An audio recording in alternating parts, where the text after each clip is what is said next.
Hello everyone, welcome back. I'm Emerald Mosaic, and today I'm going to be talking about Nuance. So here you see I have almost finished this particular coloring project. I started this back in 2018, I believe it was. I just kind of put it back, and I recently brought it back out, and as you can see, I've done a lot. I had initially done the peacock and the swords, I guess they are, spears, whatever they are, odd implements. They're almost like a staff with a pointy end. So yeah, I'm not sure what the imagery means. I just picked it up and started coloring. Anyway, what I'm doing today, the reason I pulled this particular project out to work on is because what I'm doing with this is I am actually blending two colors together for much of this, not all of it, but a lot of this. For example, in here, I used this particular shade of brown with this yellow on top, and that creates slightly golden color. Now, I don't know how much all of this is going to show up in a video, but I'm hoping. So now I know it's harder to see, but along this little columns, I guess, I started off with this, it's a reddish brown. Let me see if I can get a close up here. So it's kind of a reddish brown color. And I am going over top of it with this other brown that is slightly darker. And so the reason I'm doing this is for nuance, because I used this reddish brown in here. That's what that color is. And I didn't want to use the exact same color. I wanted to add a little bit more brown to it. So on most of these I have. And so what I'm doing here, I've already done that section. So now I'm going to do this section here. And I don't know how well you can tell. Let me see if I can zoom in on it.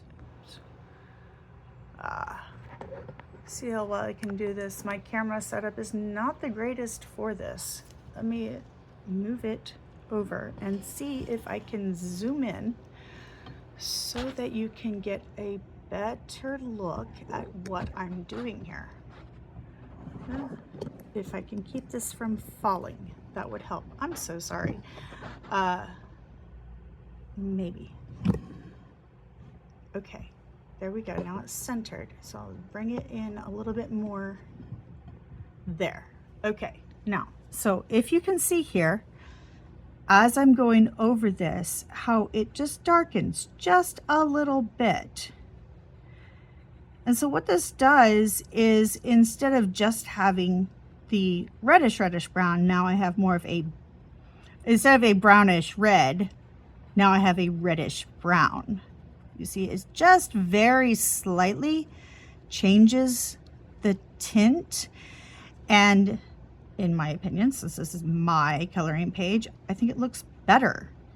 So this is just an example, a real world example of what Nuance does, so that you can kind of get an idea of what this does in real life. So in real life, when we talk about nuance, one way to think about this is by adding qualifiers to your sentences, such as, well, in this particular case, or to say, I'm going to zoom back out again on this. Oops, the other way. There we go. Okay, bring it back. I'm going to keep working on this. In fact, I need to figure out what my next section is going to be here. Okay. Cool. There we go. Okay. Apologies for the technical difficulties, but they happen, you know. In fact, let me do it quick. What do I want this, that to be? I'm going to do orange, and then I'll go over that with gold, with yellow, I think. So, okay. So yes, qualifiers. So you could say, like, in this particular case, or, well, that's true sometimes. And, you know, I'm talking about qualifiers. And when I was younger, like in my 20s and 30s, I had people telling me that I was the queen of qualifiers. And, you know, some people might take that as an insult. I took that as a compliment, honestly. To be called the queen of qualifiers meant that I was actually seeing and embracing nuance in my life, in my words, and in conversations, in my arguments. Now, I can't say I had it perfect, because one of the things that I have struggled with over the years is seeing things in black and white. And so black and white is the exact opposite of nuance. Imagine if this whole coloring page, if I did all of that in shades of gray, how dull that would be, right? So black and white thinking it uses what I call extremist language. So things like all or nothing, or everyone or no one, or always and never. So these are extreme terms. They talk about things in extremists. And there's no nuance there. I have struggled for a lot of my life with black and white thinking, especially when my emotions were activated. So if I had intense emotions going on, my default was then to backtrack into black and white thinking. So, for example, you never do what I want, or I always have to do all of the work, right? These, I'm sure you have either heard these words coming out of your own mouth or from somebody else, and I guarantee it's easier to remember somebody else doing this than it is to think about yourself doing it, right? This is human. We never want to think about our own flaws, right? But one thing I've been learning through a lot of my both individual counseling and group therapy is to replace these extremist words with nuanced words. So even when I'm thinking about myself, because what I used to do with myself, there's this term idealization and devaluation. So if I would idealize myself, then I would be thinking, well, I'm an awesome person. I am super friendly and outgoing, and I enjoy talking to people. Who wouldn't want to be my friend? And then the devaluation part is when I would think, I'm such a horrible fuck up. I never do anything right. And why on earth would anyone want to be friends with me? You see, I mean, we do this both to ourselves and to other people, and to ideas and to concepts and behaviors. We tend to go all or nothing on it and use these extremist terms.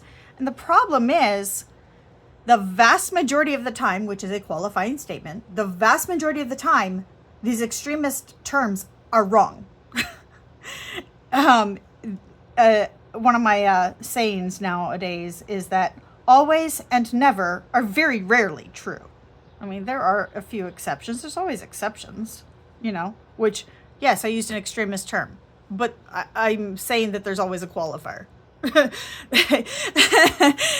It is so much better to put qualifiers on things and develop and embrace nuance. So one of the things that I have been doing lately in the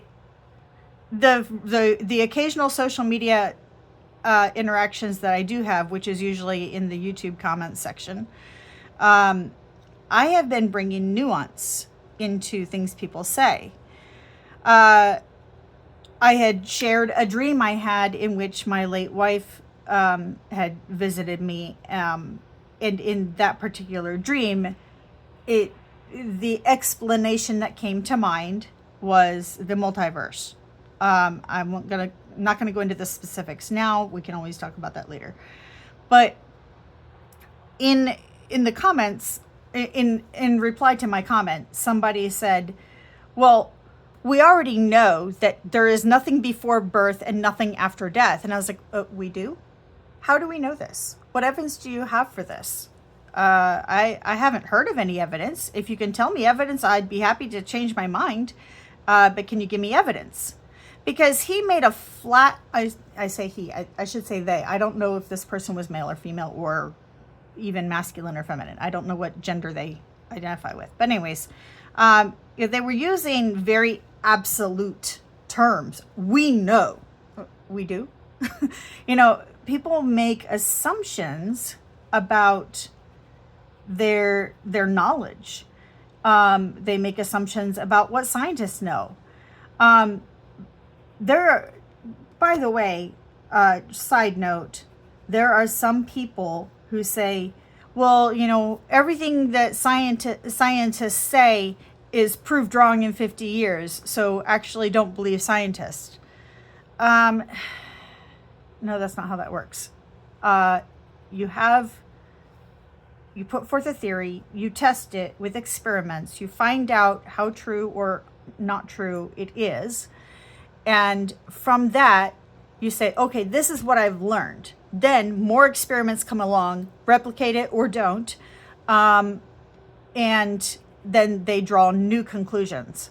Basically, science is a process of asking a question, proposing a possible answer, testing it to find out if your proposed answer is correct or not, and then revising the answer to the question, or even maybe realizing that you need to ask a better or different question in order to find out something. So the scientific method is, yes, there are going to be things that we get wrong temporarily, but the whole point of science is that we are working towards being right. We are working towards getting things right. And again, this is a nuance that a lot of people miss because they think that either science is right or science is wrong. Well, there have been a lot of things that once we learned the truth, that has not changed. Now, yes, things have come along to make it more complicated, but the part of the thing about nuance is that it allows for things to be complicated. People are not simple. Science is not simple. The world is not simple. This pencil is not simple. Color is not simple. And nuance allows that complication to exist and doesn't try to just do away with it because it's too much. I think a lot of people get bogged down by the complexity and are trying to boil things down into terms that are more understandable.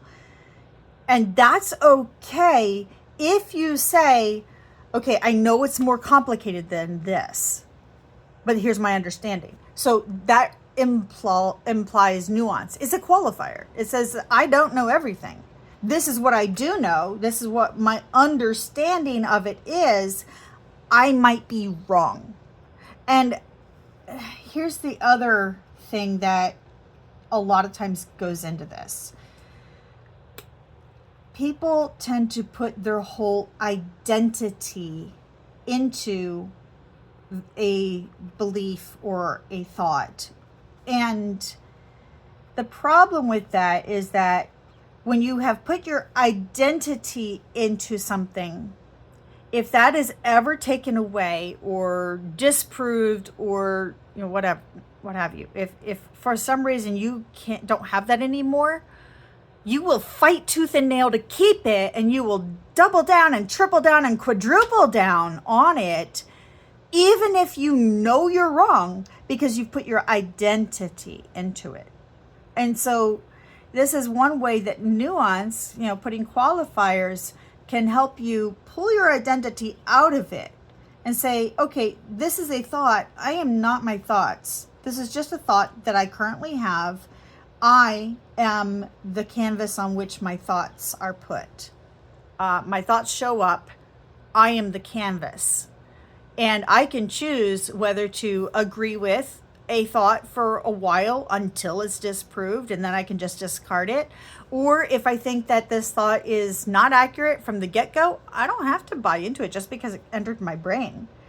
Thoughts arise, and feelings arise, and sensations arise, and you're the thinker, you're the observer of all of this, and you get to choose which of your thoughts you keep and which of your thoughts you discard. I think a lot of people miss this, that you actually have the ability to choose from among your thoughts. Just because a thought occurs to you doesn't mean it's true, and it doesn't mean you have to keep it. Kind of think about that for a minute. What would happen if you allowed your thoughts to be separate from your identity? What would happen if you allowed some of your thoughts to be discarded? You would still be you, even if you thought differently about things. You would still be you, even if you put qualifiers on it. In fact, I think you would be more you than you would if you identified so strongly with the thoughts that cross your mind. Let's think about that for a minute. In fact, you know what? That might be a good place to end this. Well, one last thought. You know, I mentioned a minute ago, if this was black and white, it would be pretty dull. And think about it this way. You know, we talk about life being a tapestry, and that, you know, on the front it looks really beautiful, kind of like this. It looks really pretty. And then on the reverse, it's all a tangled mess. That is so much richer than just a black and white photo. Do you want richness in your life? I think we all do in some way. I think we all really do, even if temporarily it seems like we don't. And I don't know, maybe you're different. Maybe you don't. Maybe you just need some simplicity. I don't know. Maybe for you, black and white is all you can handle. And you know what? I get it, because there have been times when black and white was all I could handle. My hope is that you start to understand the benefits of nuance and how nuance can enrich your life. And I hope that you will start to recognize and notice the extremist language that you fall into, the black and white thinking that you fall into. Just begin by noticing it without judgment. That without judgment is very important. So when you notice it, it's with curiosity. I actually just used an extremist term. Interesting. I wonder if there would be a way to rephrase that. Curiosity without judgment is very crucial in this. And then, if you do start injecting nuance and qualifiers, start noticing how that feels in your body.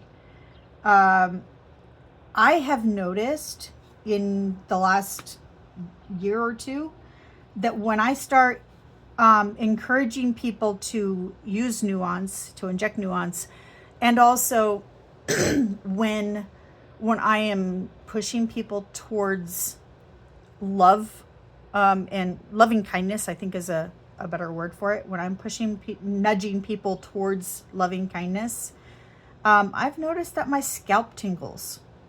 Sometimes it's in my face, sometimes it's under my hair, but various parts of my scalp would just start to tingle just a little bit.